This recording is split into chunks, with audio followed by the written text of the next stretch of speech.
Evet,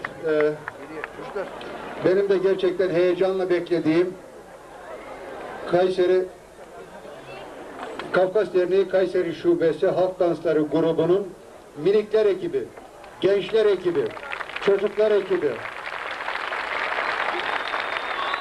Adiye Kafes Doğaşa. Oyunumuzun adı Adiye Kafes Doğaşa.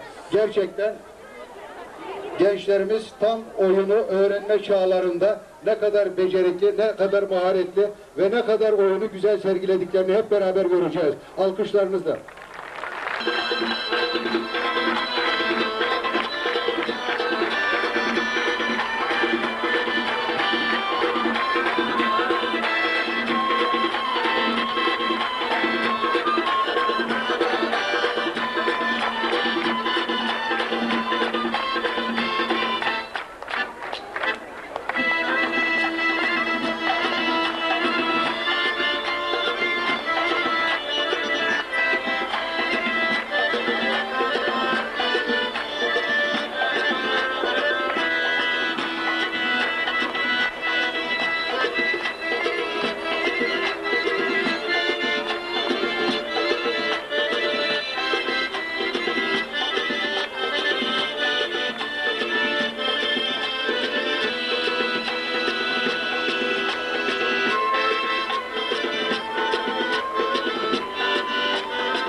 Ne olur şu kafa oynayan çocuğun duruşundaki asalete bakın.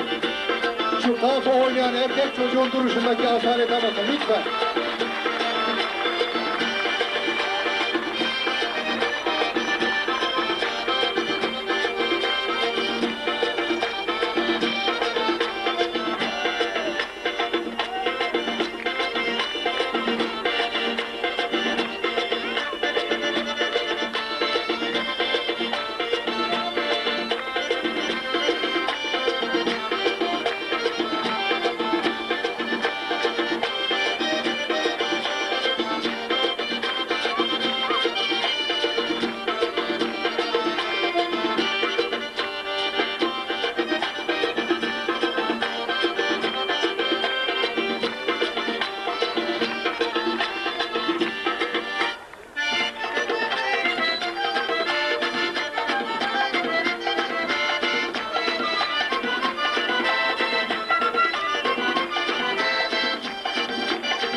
Evet.